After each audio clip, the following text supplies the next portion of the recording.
सभी नागरिकों के लिए यह एक नया उपहार प्राप्त हो रहा है जब बरगदवा नकहा केशव आरओबी का और खजांची चौराहे के फ्लाईओवर का ब्रिज का हम सब लोकार्पण के कार्यक्रम के उपरांत यहां पर उपस्थित हुए हैं। लगभग 250 करोड़ रुपए की लागत से बने हुए इन दो महत्वपूर्ण परियोजनाओं के लिए मैं गोरखपुर वासियों को, पूर्वी उत्तर प्रदेश के उन नागरिकों को जो इस सुविधा का लाभ लेंगे, यहां के जनप्रतिनिधियों को, सभी को हृदय से बधाई देते हुए आप सभी उपस्थित नागरिक बंधुओं का मैं हृदय से अभिनंदन करता हूं। आपने देखा होगा यहां पर हम फर्टिलाइजर कैंपस के पास हैं। आज से 5 साल पहले ये क्षेत्र वीरान था। आज यहां पर फर्टिलाइजर का भव्य कारखाना है, सैनिक स्कूल है, एसएसबी भी है, चिलवा ताल का बेहतरीन सुंदरीकरण का कार्य भी हुआ है और बगल में राप्ती नगर में आवासीय कॉलोनी का विकास और उसके बगल में, उसके साथ ही वहां पर उत्सव भवन के साथ ही बीआरडी मेडिकल कॉलेज का एक नया भव्य स्वरूप भी हम सबके सामने अब देखने को मिल रहा है। ये जो मार्ग है, घंटों नकहा रेलवे क्रॉसिंग पर लोगों को जाम में फंसना पड़ता था। जब बरगदवा से नकहा की तरफ लोग आते थे तो ये मान करके चलते थे कि अब 1 घंटा जाम में फंसना ही फंसना है। लेकिन अब ये फ्लाईओवर बन गया है। इस फ्लाईओवर ब्रिज के बनने के बाद अब जाम में नहीं फंसना पड़ेगा। अब फर्टिलाइजर की तरफ जाना हो, स्पोर्ट्स कॉलेज की तरफ जाना हो, आपकी यात्रा को सुगम और सरल बनाने के लिए यह एक नई सौगात आपको प्राप्त हुई है। इसके लिए मैं आपको बधाई देता हूं। बहनों और भाइयों, हम सबको याद रखना होगा 2017 के बाद की डबल इंजन सरकार की यात्रा। 2017 के पहले उत्तर प्रदेश में क्या था? भय था, आतंक था,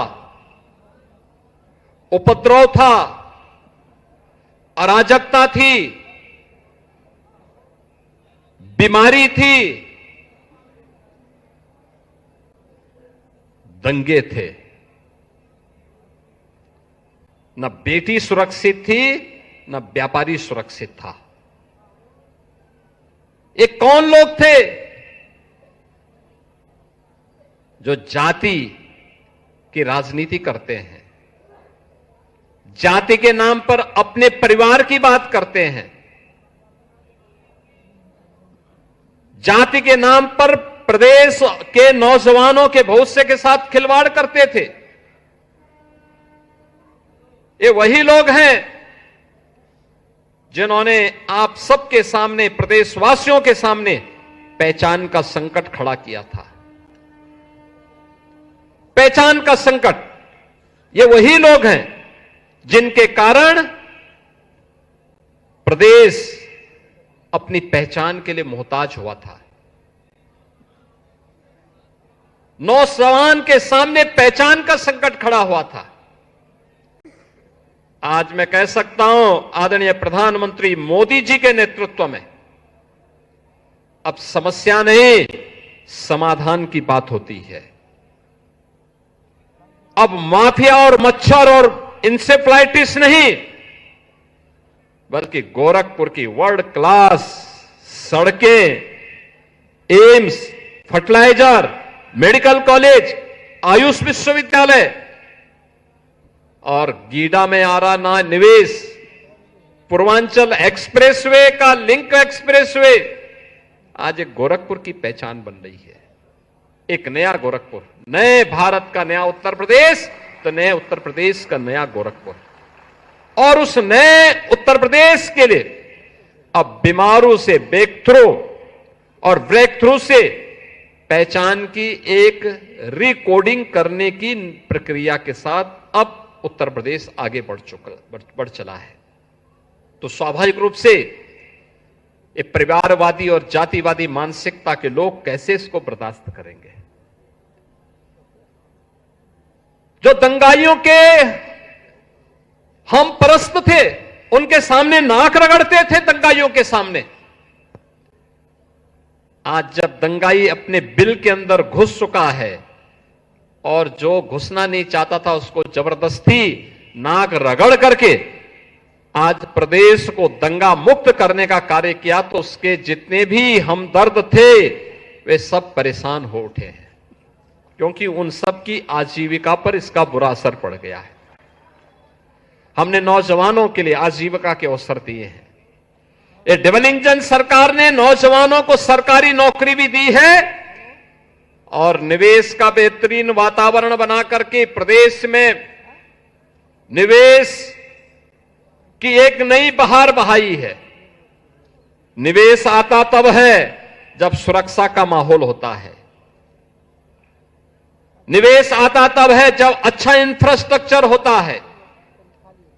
निवेश आता तब है जब स्केल को स्किलिंग में बदल करके नौजवानों को उन्हीं के गांव में, उन्हीं के जनपद में, उन्हीं के क्षेत्र में, उन्हीं के प्रदेश में नौकरी की सुविधा प्राप्त होती है।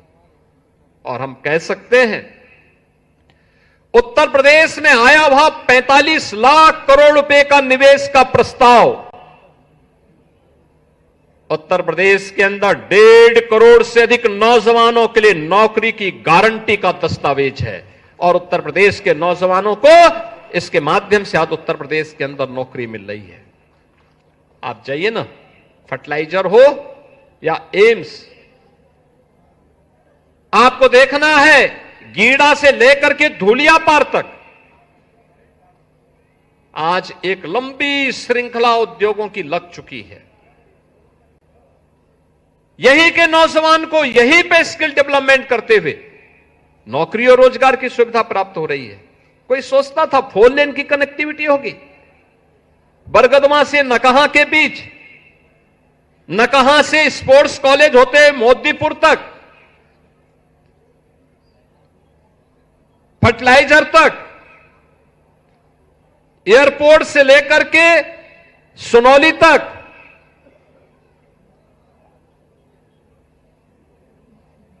गोरखपुर कलेक्ट्रेट से लेकर के वाराणसी तक हो या फिर लखनऊ तक, पूर्वांचल एक्सप्रेसवे भी है, अयोध्या होते हुए भी है और सीधे लखनऊ जाने के लिए भी है, तो वाराणसी जाने के लिए पूर्वांचल एक्सप्रेसवे का लिंक एक्सप्रेसवे गोरखपुर को दोनों कनेक्टिविटी उपलब्ध करवाता है। लखनऊ की दूरी को जो 8 से 10 घंटे लगते थे, अब मात्र 3 से 3.5 घंटे में आप लखनऊ की दूरी पूर्वांचल एक्सप्रेसवे से कर सकते हैं। वाराणसी की दूरी को मात्र 2.5 घंटे में पूरा कर सकते हैं। इतनी अच्छी सुविधा प्राप्त हुई है। रामगढ़ ताल ये माफियाओं को और मच्छरों को पनपाने का कभी एक केंद्र हुआ करता था, आज गोरखपुर को एक नई पहचान दे रहा है। वह पहचान है विकास की, स्किल मैन पावर के एक नए केंद्र के रूप में गोरखपुर के नौजवानों के मन में, पूर्वी उत्तर प्रदेश के नौजवानों के मन में विकसित भारत की संकल्पना के साथ आगे बढ़ने का जो जज्बा है, उस जज्बे का केंद्र बिंदु ये विकास दिखाई दे रहा है।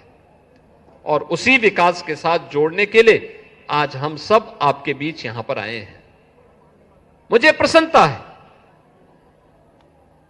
कि जैसा इंफ्रास्ट्रक्चर यहां पर है, ऐसे ही अयोध्या में, ऐसे ही लखनऊ में, ऐसे ही कानपुर में, ऐसे ही प्रयागराज में, ऐसे ही मिर्जापुर, ऐसे ही आजमगढ़, ऐसे ही वाराणसी, ऐसे ही बुंदेलखंड में भी और पश्चिमी उत्तर प्रदेश में भी आपको देखने को मिलेगा। यानी विकास अब केंद्रित एक जनपद में एक परिवार की विरासत बनकर के नहीं रहेगा, बल्कि समग्र प्रदेश को उस विकास के साथ हम जोड़ने का काम करेंगे और विकास की इस प्रक्रिया के साथ प्रदेश को विकसित भारत के अभियान का सारथी बनाने का काम करेंगे। और उसी विकसित भारत की इस यात्रा को आगे बढ़ाने के लिए आज बहन और भाइयों, मुझे आपके बीच में इन योजनाओं के माध्यम से फिर आने का अवसर प्राप्त हुआ है। एक अवसर है हम सबके सामने। याद करना, जब भी विकास की प्रक्रिया आगे बढ़ेगी तो परिवारवादी और जातिवादी ताकतें फिर से सिर उठा करके अव्यवस्था पैदा करने का प्रयास करेंगे, क्योंकि उनके आका भी उनको पीछे से धकेलते होंगे कि वे पैसा लिए हो तो कुछ तो उपद्रव करो, लेकिन उनको मालूम है उपद्रव करेंगे तो फिर उत्तर प्रदेश सरकार उपद्रवियों के साथ किस प्रकार का व्यवहार करती है, यह भी उनको मालूम है। अब उत्तर प्रदेश उपद्रव प्रदेश नहीं, उत्सव प्रदेश है, उत्सव प्रदेश। कोई सोचता था प्रयागराज में माघ मेला, यानी कल्पवासी आते थे, कुछ पूज्य संत जाते थे, इनकी संख्या सीमित होती थी 10 लाख 15 लाख तक। मौनी अमावस्या के दिन 4.5 करोड़ श्रद्धालुओं ने, कल्पवासियों ने, पूज्य संतों ने त्रिवेणी में डुबकी लगा करके, आस्था की डुबकी लगा करके अपनी आस्था को व्यक्त किया। बसंत पंचमी के अवसर पर 3.5 करोड़ से अधिक श्रद्धालुओं ने प्रयागराज में जाकर के त्रिवेणी में आस्था की डुबकी लगाई। निरंतर वहां पर श्रद्धालु देश और दुनिया से आ रहा है, क्योंकि उसे मालूम है कि डबल इंजन की सरकार उसे सुरक्षा भी देगी, सुविधा भी देगी। और सुरक्षा और सुविधा की गारंटी क्या मिली? लोग आज प्रयागराज में, काशी में, अयोध्या में, गोरखपुर में, मां विंध्यवासिनी के धाम में, नैमिषारण्य में, ब्रज तीर्थ में अपार भीड़ लगी है, अपार भीड़ लगी। अभी मैं परसों ही श्री बांके बिहारी मंदिर में वृंदावन गया था, क्या भीड़ थी। बहनों और भाइयों, विकास की इस यात्रा को अनवरत बनाए रखने की आवश्यकता है। सुरक्षा के इस माहौल को इसी मजबूती के साथ आगे बढ़ाने की आवश्यकता है। और विकास की प्रक्रिया जब एक साथ आगे बढ़ेगी तो विकसित भारत के जो संकल्प हैं उनको हम पूरा करने में सफल होंगे। आने वाली पीढ़ी का भविष्य उज्जवल होगा। आने वाली पीढ़ी आपको गौरव और गरिमा के साथ स्मरण करते हुए सदैव आपके प्रति कृतज्ञता ज्ञापित करेंगे। और उसी अभियान के साथ जोड़ने के लिए आज हम गोरखपुर के इन 2 महत्वपूर्ण परियोजनाओं के साथ आए हैं। मुझे पूरा विश्वास है कि विकास की इस प्रक्रिया में जो सकारात्मक योगदान आज आप सबका प्राप्त हो रहा है, यह योगदान डबल इंजन सरकार को इसी प्रकार से प्राप्त होता रहे, इस विश्वास के साथ आप सभी